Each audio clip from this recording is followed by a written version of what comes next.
Well, welcome. My name is Dave Ziegler, and we're going to have a little fireside chat about trauma today and traumatic experiences, the things that human beings go through that really affects them in the short run and the long run. So we'll be talking in the first DVD on trauma about what it is, how to understand it, and then in the second one we'll talk about what we do about it to address this as a problem. So we need to start with the fact that trauma and traumatic experience is something that affects the brain of a human being, because the brain's job is to promote survival. And anything that is a threat to survival is something the brain will respond to and begin to adapt to and change to, and we'll be talking about that here in a few minutes. But we need to start with what trauma is.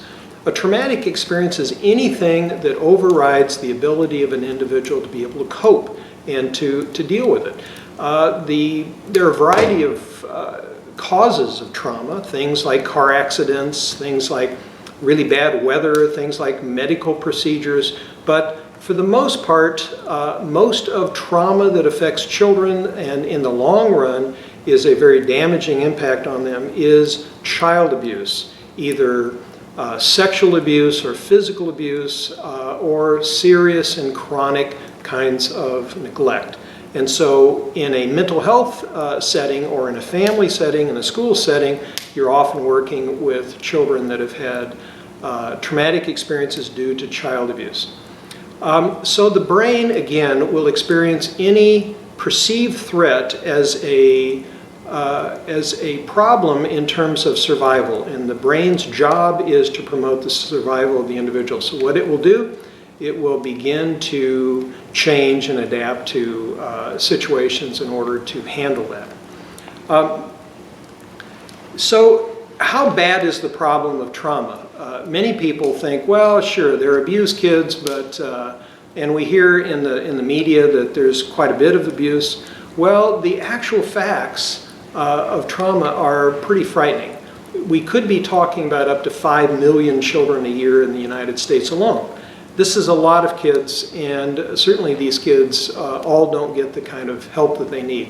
What this means is in our foster homes, in our adoptive homes, in our schools, in our classrooms, in our church groups, we have lots and lots of traumatized kids. Now, roughly a half of these kids will have some kind of significant effects that will impact them in terms of their learning in school or their ability to respond in a family setting, to be a participant, a positive participant in the home.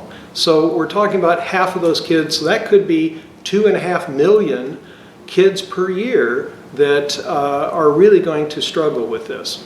So we need to understand what happens with the child. In order to get a sense of how trauma is going to affect children, we're going to have to look at the type and the extent of the traumatic experience that the child experienced.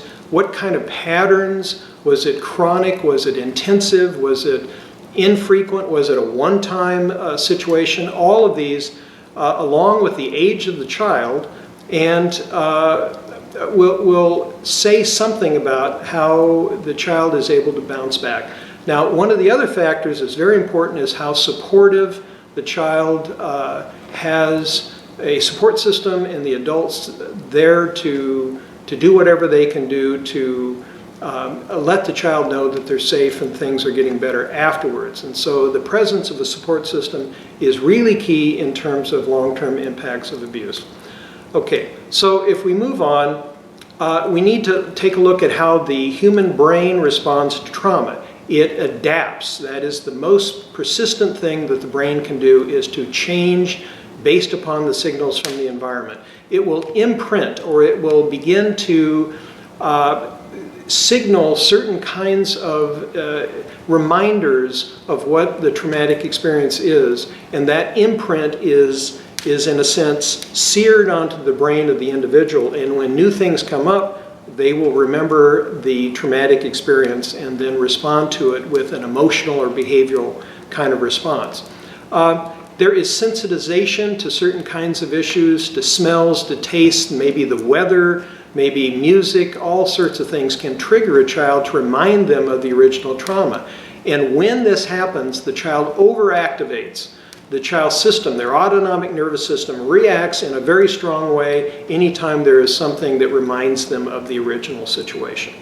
Okay, so we've talked a little bit about adaptation. Adaptation in the early run is very positive, but in the long run, the brain can change based upon traumatic experiences and believe that that traumatic experience continues and is still going. So adaptation can be a real struggle in the long run, although in the short run it's very helpful. Imprinting, what the brain does is it filters all new sensory input through a lens of the trauma. And so if a child has a bad experience with water, any future interaction with water, the brain will signal and will take a look at the current experience. Maybe they're just having fun in a pool, or maybe they're taking a bath. We'll connect that with an original trauma. That's the imprinting upon the brain. The brain sensitizes and begins to react to anything that reminds the brain of the original trauma. So when overactivation occurs, too much arousal, there is also a deprivation that can occur, and it shuts down all the other important things that the brain needs to be doing because it's so focused on handling the traumatic experience and something that is a threat. So there is overactivation and there is underreaction on the child's part, and this is critical in school when certain things that the child is learning in school is not as important as the child's brain saying, we've got to get through recess, and they're so focused on that, they're not focused on what they're supposed to be learning in school. So the effects of trauma include a low level of fear or a high level of fear, depending upon the situation, hyperarousal, and a child will often adapt in dissociative ways, which means that they protect themselves by numbing themselves, and sometimes they can space out, sometimes they can daydream. All of these things are dissociative kind of reactions to trauma. There are many, many effects of trauma, and we can't spend all of our time looking at that, but they have to do with poor regulation. It has to do with the autonomic arousal and vigilance and hypervigilance, mood problems, attentional problems. Trauma is very closely connected to attention deficit hyperactive disorder and sleep issues, etc. And so there are lots and lots of effects that we could go through that we won't right now. So there is a difference in terms of kids and gender to how they respond to trauma.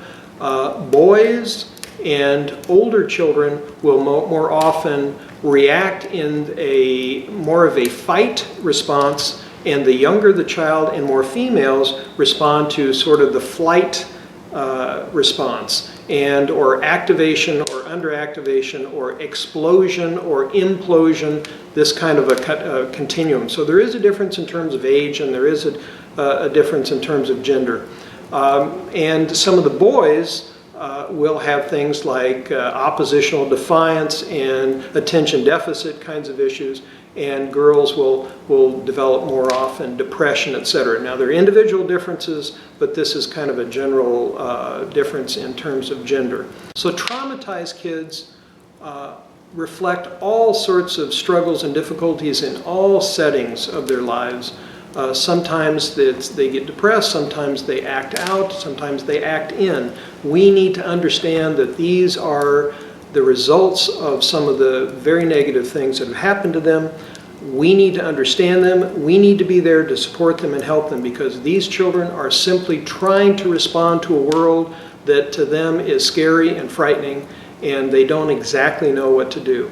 So when we understand these kids, when we provide them with the support that they need, which is the number one way that kids are helped, is to provide them with external support, then we will give them a chance for a successful life.